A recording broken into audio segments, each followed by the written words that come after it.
As long as there's not Islamic law implemented in the United States in its fullness, then I'm going to keep fighting, and other people are. We need to keep pointing out the ultimate goal of stealth jihad initiatives, and to point out the ultimate goal of people like Mr. Chowdhury, and the fact that people like Daisy Khan are actually on his side and not on ours. And insofar as we are able to draw attention to that, to the best degree that we can, and to the largest number of people, then we still have a chance to awaken enough people to the human rights threat that Islamic law presents, such that I hope they will be motivated to resist it. We do have to take a break in a couple minutes, and I know that you have to leave us, so I want to ask you one last question. So can you talk to us a little about how this Ground Zero Mosque in New York, number one, if it is an example of stealth jihad, because this term stealth jihad, many people not only don't know its meaning, but maybe have never even heard the term before. It's fairly new to a lot of our viewers. And so do you think that this mosque in New York is an example of stealth jihad? Or it's just, they say it's just a mini mosque inside of this huge cultural center. Is it just a way to pay respect to Islam at the time of 9/11? Well, it's bad enough to do that. This is very much a stealth jihad initiative, because the stealth jihad is designed to help spread Islamic law in the land. And that's what the Imam Rauf is dedicated to doing. And so it's very much a stealth jihad initiative. And the cultural center, so-called, containing a mosque, you know, we have mega churches in the United States, these big evangelical mega churches with thousands of people going to them, and they have tennis courts and swimming pools and such inside. And nobody has ever said that because there's a tennis court and a swimming pool in this complex, and there's the actual place where they gather for prayer over here, some other place in the complex, that therefore it's not a church. It's obviously a mosque at Ground Zero, and it's a triumphal mosque that's designed to mark the victory that the Islamic jihadis believe that they won on 9/11. There are thousands of triumphal mosques all over the world, built on the sites of former churches or synagogues or Hindu temples, or converted from churches, synagogues, and Hindu temples to mark a victory of Islam at that place. There are absolutely zero mosques of reconciliation and harmony built on the site of an earlier Islamic jihad attack in order to build bridges with the people who were attacked. This is just a patent tissue of fiction that the Imam Rauf is trying to fool people with, and he's of course doing very well at it. Dr. Robert, I'd like to add one more thing, very important, Brother Robert. I have seen here in America and all over the United States of America many mosques, built the same way, look the same shape of a mosque in Egypt or in Saudi Arabia, and they call it Islamic Center. So it's plain with game, Brother Robert. It's a mosque, they pray in it. Actually, when we talk about Ground Zero, we're talking about a mosque plus another big other problems of offices. I wish they just built a mosque. One story, but that's even worse. I'd rather to have a mosque in Ground Zero than to have this 15 or 13-story high building, because that's mosque plus. Well, you're absolutely right, Osama, and it's like that. It's that size precisely so that it can look down at Ground Zero and mark a victory there in the site of a building that was part of Ground Zero, because the landing gear from one of the planes crashed into the roof of this building. And so their intentions are really unmistakable. And unfortunately, they're very clever at their deception campaign, so most people are not aware of those intentions nonetheless. Brother Robert, it's playing a game with American people. Call it Jama, call it Masjid, call it mosque, call it Islamic Center. It is a mosque. Well, we certainly thank you for joining us, Robert. For those of you who have not yet picked up a copy of his book, Stealth Jihad, excellent book. We recommend for you to go and pick it up. Again, we thank you so much for joining us on the program, Robert Spencer. Quick announcement before we take a break. As you may know, ABN is having a campaign to raise funds to launch a new English TV station. The vision is to establish a media platform to report and discuss issues that you won't see on mainstream media, such as Islamization of the West, the potential of a Sharia-driven society in the West, And it's really to inform and unite Americans on the teachings of Islam and how it can impact not just this generation, but generations to come. The goal is to broadcast to North America, Europe, Australia, the Middle East, and North Africa. So we encourage you to go to abnsat.com for details on this new channel and how you can support the project. We're a 501c3 nonprofit, so all donations are tax exempt. We'll take a break. When we come back, we will continue to take your calls on Jihad Exposed. Our numbers are 248-416-1300. We'll be back in a minute.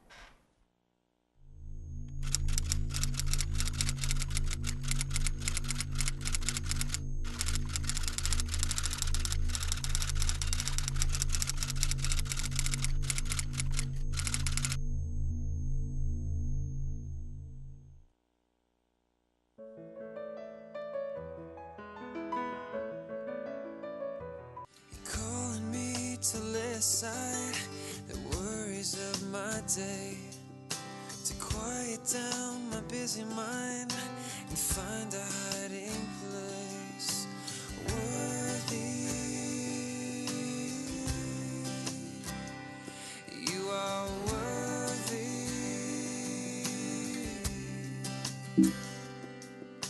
I open up my heart and let my spirit worship yours.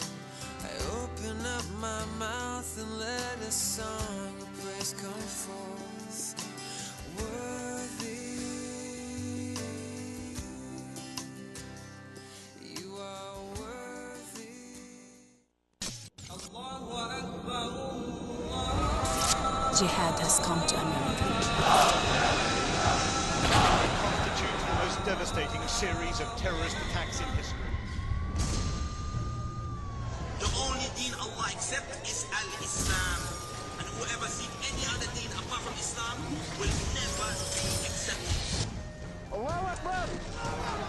And we stand together to win the war against terrorism. But you too will make your destruction.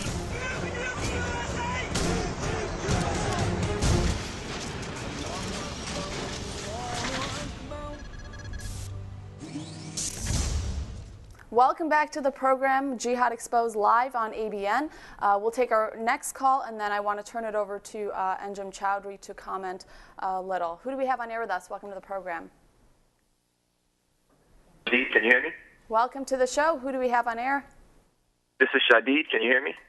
Yes, welcome, Brother Shadid, to the program. Yes, just very quick. This whole thing about the stealth jihad is a total nonsense. It's an attempt to demonize all Muslims, to make it appear that we are all part of some type of conspiracy to take over. This is the same exact type of propaganda that was put out against Jews in Nazi Germany. It was said that Jews could lie to non-Jews. It was said that Jews were trying to take over society. It's the same type of bigotry. And so he talked about Daisy Khan and Imam Raouf, that they're in a stealth jihad. How so? They're telling you what they want to do. They're telling you they want to build a mosque with a cultural center, etc. How is it stealth? He claims that what she was doing on the show on ABC, being uncovered, was part of the stealth jihad. That's nonsense. That's not. There's nothing in it that says you can do that. It says if you're under an immediate threat. It says if you're under an immediate threat to your life, then you can say you don't believe. But what threat is she under? So Robert Spencer's is another bigot. They're all bigots just trying to make us all look bad and demonize. And okay, I'm going to have to cut you off because we don't disrespect people on the show. But just a quick comment, and then I'll let you continue, and I'll turn it over to Osama. What Pamela said, she also mentioned, which you failed to address. What they said in New York, it started out as a mosque, then it turned into a cultural center, now it's a mini mosque. So every day this new project is changing, and so why couldn't they be honest with us from the beginning? I think that's what their position was on that. And they just gave that as an example. There are plenty more other examples that if they were still here, if we had more time, that they would have given, such as our financial system and so forth. But I think that was their purpose of just giving that example. Can I respond? Yeah, yeah, sure. Can I respond? Yes. Yeah. Well, yeah, again, this is part of this claim that she's making. They've always told you what they want to do. They've been telling you that they want to build a mosque, though. So how is it a stealth jihad if they're telling you that they want to build a mosque there and they're adding a cultural center, etc.? How is it stealth? They're telling you. What about Islamization of textbooks in Texas? This new story last week or the week before that came out, that they're referencing Islamic. Again, is it out in the open? How is it stealth? It's out in the open now because people brought it. It's out in the open now because people brought it out in the open. It wouldn't have been out in the open if the right people didn't pay attention to what was going on. But what do you mean? How are they going to hide something in the book? If it's in the book, it's there for you to read. How's that stealth?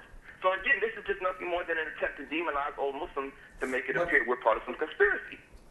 Well, when I hear you, my dear brother, you talk like not demonizing all Muslims. How can you be a Muslim and not being demonized? Do you believe in a good Muslim and a bad Muslim? What are you talking about? I'm talking about Islam. What do you mean? What do you mean? Of course there's bad. Are you trying to tell me there is a loving Muslim, my friend? Are you trying to tell me there is a loving Muslim? Okay, but on that, Shadid, I do have one comment to make. Robert and Pamela did not say that all Muslims are involved in stealth jihad. They're not saying that. Did they say that? Show us where that shows. They said some groups, some Muslim groups are part of this. So, which is like Imam Faisal Abdul Rauf, which he's acting like a loving Muslim, and there is no such a thing as a loving Muslim. My friend, Muslim are, if you believe in Islam, if you practice what the Quran teaches you, you're nothing but jihadist terrorist. That's what you are. Okay. So I don't know where you come up with the idea that don't demonize all Muslims. Do you believe Christians are infidel? Do you or you don't? Stop it. You don't know what you're talking about. No, I'm asking you a question, a simple question. I don't like to talk in circles. Do you believe Christians are infidel? Yes or no? He's demonizing us all. He said, are there any good Muslims? So he's asking. There is no good Muslim. I'm telling you, you saw my speaking right now. I'm telling you, there is no good Muslim. Do you believe as a Muslim, Christians are infidel? Yes or no? You're telling, man. You sound like a bigot. Plain and simple. All right. Okay, my dear friend, I'm asking a simple question. Are all Christian infidel? Yes or no? What?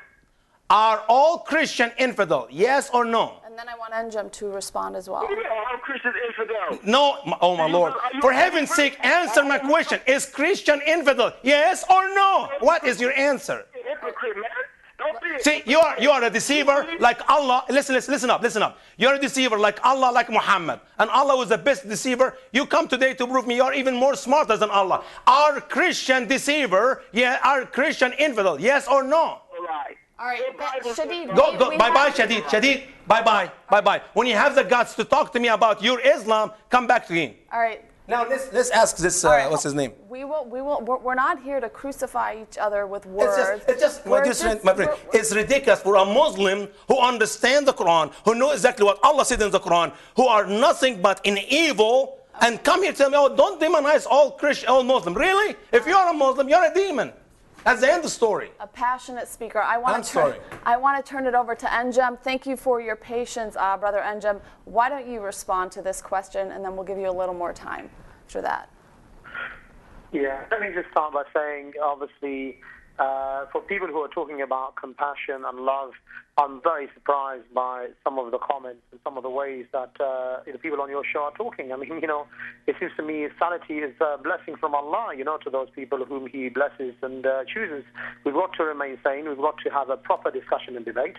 Let's talk about Islam and what Islam has to offer the society. I mean, if we get rid of the terminology and the pejorative, and if I said to you, for example, that we want a society where everybody, the Muslims and the non-Muslims, have their basic needs of food, clothing, and shelter met. Their life, their wealth, their honor, their dignity is protected.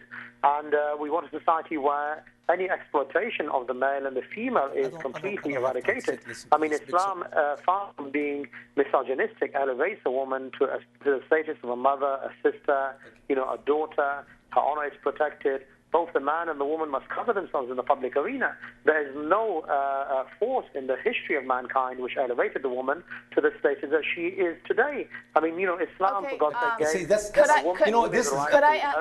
me ask him. Enjam, can I ask you, I'm going to need to cut you off so I can ask you a question. He asked a question to our last caller, Shadid, if he considers, as a Muslim, if he considers Christians infidels. Was that your question? Yes. And By the way, do me a favor, don't go in insha talk. Okay. Don't go in big, long circle talk. Answer my simple question. Are Christian infidel or not? All right, let him answer. So that we And don't give me a long answer. I need, yes, they are infidel. No, they are not. That's all I need from you. I can refute the arguments of the fellow you got there on your right, and even Robert Spencer. You know, I can do it. You know, Anjem, could you? My friend, do you speak English? Hello? Do you speak English? Did you hear my question? Yeah, Osama, just hold on one second. It's just ridiculous. He's going to waste the next half hour by not answering a simple question. My simple question is, do you believe Christians are infidel? Yes or no? Ranting and raving and barking like a dog, we're not going to get anywhere. Allow me to finish. Just give him then a after chance. that, you can continue. I mean, as I said, sanity is a blessing from Allah. Let us have a conversation. Why Yeah, don't you just Anjem, okay. Your conversation, you can give it to your friend in the mosque.